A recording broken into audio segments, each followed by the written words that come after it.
The Local Show, sponsored by Victory in Motion, home of knee repair, not knee replacement, on News Radio 570 WSYR, on 106.9 FM, and live everywhere on the iHeartRadio app. The Local Show features in-depth conversation with business owners, employees, and influential business leaders throughout Central New York, exploring their successes, challenges, and reasons for doing business right here in our growing community. The Local Show is produced locally by Zoe Advertising. Now your hosts, Tom and Steve. You found it. You're strapped in and ready to rock with The Local Show right here on 570 WSYR, 106.9 FM. And, of course, you can see us on YouTube if it's not too cluttered for you. The YouTube. The YouTube is just jam-packed. Good golly. You know, I had a conversation with the boy child, Nicholas, for those of you keeping up with things. He's 18 now. It's not even, now he's like a man. He's like the little man child. Yeah. But we were talking about, you know, the content on YouTube, which is plentiful. There's no shortage of that. Right. But I told him anything you learn on YouTube and see on YouTube it's for entertainment. So we were talking about something that was like one of those warnings and this and that. And I said, by the time it hits YouTube, understand that the people who are already in the know were in the know years and years prior to anything being released on a YouTube channel. It's entertainment. So all these things, these conspiracy theories and all that stuff, that's all been out there for 20 years, and new AI stuff. Right. The AI stuff's been around already. You're just starting to see what it's capable of now. Right. That's all. No, it's true. It solves so many problems, YouTube, though. What it's great for, and in a non-nefarious way, what YouTube is great for, is learning things that you might not know, right? Great. Awesome. Geez, I need to put a heat pump in something, or my garbage disposal broke, and I would like to see how to put in a garbage disposal. I was looking at a new mic. You and I were talking about that, Tom. Yes, the new microphone. And I was looking, and here's reviews on and here they're talking yes. about it. Okay, that makes sense. Yeah, even to me, some of the they made it so I could compare. That's what it's good for.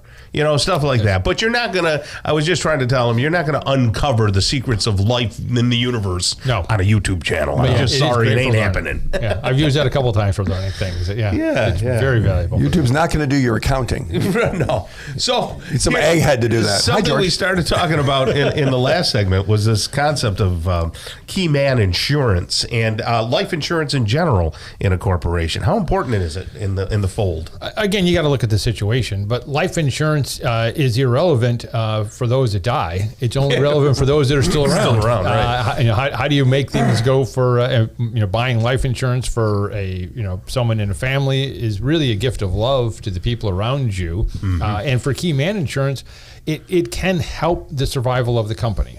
If a person doesn't care about surviving the company, I guess it's irrelevant. But it can also help to fund buy-sell agreements and other sort of things. But a key man insurance, really the idea is okay, if the main driver of this company passes away, we need some amount of cash to allow this company to survive. Because we need to go replace them. We might have to replace them with 2 to 3 people. And it allows that amount of money to weather the storm, per se, because money helps weather storms. And that's really an important aspect of all of that is, when you have recessions or depressions or whatever it is, the ones that survive are the ones that have cash. The same thing with if a major person in the business passes away, well, you need cash in order to get through that process. Or you need to buy out the surviving spouse. Right. Sure. But life insurance, was just this week, I was talking with some friends, and we're all getting a little older, and everyone has pretty much let their insurance kind of expire. Yeah. Because it'll cost you $1 bazillion a year. Term insurance. Their term insurance, right. Sure. And it makes sense. But, I mean, when I had a home, I had fire insurance. I was glad I didn't need it. Right. Yeah. I'm like, I wasn't like, wow, I wish I'd used my term insurance. You know what? I'm glad I'm still here, so that's okay. Right. So there's times and seasons for those things. Yeah, and I'm not an insurance agent, and I don't even play one on TV. But we would say that I think that there's lots of different insurance policies for lots of different situations, and the best thing to do is to talk to an insurance agent that you respect. They can give you a whole lot of ups and downs and ins and outs and all of that kind of thing. So, there's definitely a variety of products. There's a right and a wrong place for every single insurance policy. And some people use them incorrectly, but if used properly, they can all be very valuable and helpful in situations. But you're right. Many times, Steve, those kind of things is, you hope you don't need some of the insurances. Can someone's business pay for their personal insurance if they own a business, or is that a personal thing? Oh, if it's key man insurance, the business can pay for it. It's not tax deductible. There's many times rules of thought you follow with the tax code, in that insurance monies that are received, life insurance is typically, not 100%, but typically is non-taxable to the recipient.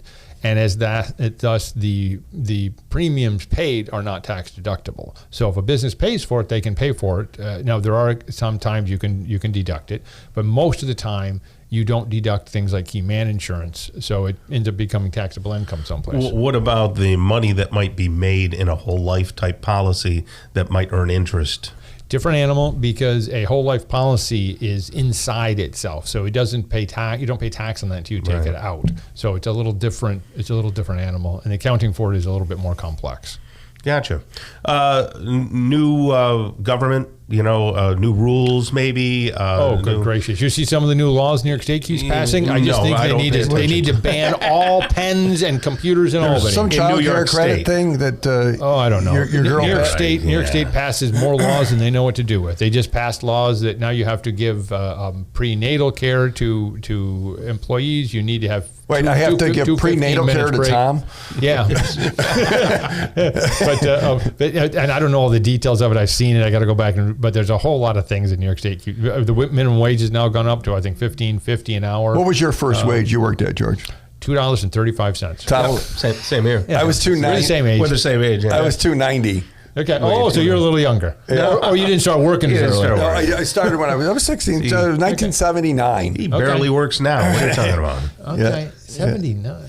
Yeah, I thought it was $2.35 at that point. Yeah, about $2.35. Okay, maybe I'm wrong. That wouldn't be the first, would it? I didn't make much. No, it wasn't much. But in those service days, merchandise didn't pay that much. Well, that's one of the things that I find interesting. And there's a whole debate. And I listened to a whole interesting podcast on the minimum wage. Does it hurt business? Does it help folks?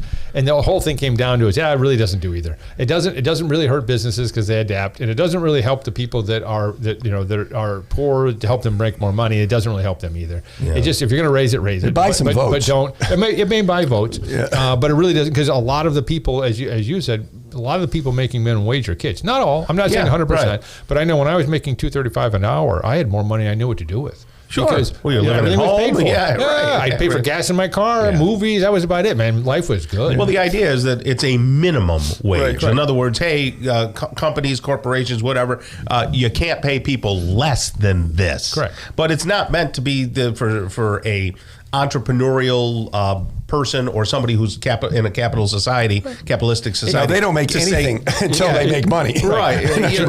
It's hard to live on minimum wage. Right. You don't want to look at that and go, geez, I wish the minimum wage was happy so I could get the minimum. Right. You want the maximum. That's why you go to college. That's why you beef up your skills and all that. Or training in general. Yeah. I'm a great believer. You don't necessarily need college. Maybe not college, but training. Yeah, sure. Sometimes you got to get better, because you get better and you become more valuable. You get paid more. It's kind of like the idea that, the farmer is going to sit around in the field and say, hey, if you'll give me a good crop, I'll put down the seeds. Yeah. No. So you got to plant first, and then it grows. Good time of year to, if you have a business and you want to maybe get things ordered a little better, good time of year to get that in line, right, George? Yeah. And start. And then we could mention payroll too. And we were talking about paychecks and draws. Paychecks just bought another big payroll company, so they're getting bigger. So guaranteed to get to not be able to talk to anybody. Right. But I know with your payroll service, people can have a conversation. We are here to provide services for the small business community in the area, and we have humans that answer the phone and talk to humans. So if you want to talk to a human, George Powers, gpowers.com, 701-1120. They can call and have a chat and maybe get things on the right course. G Powers. Thank you, G Powers. George Powers, Powers Accounting. Thank you, Stephen Tom.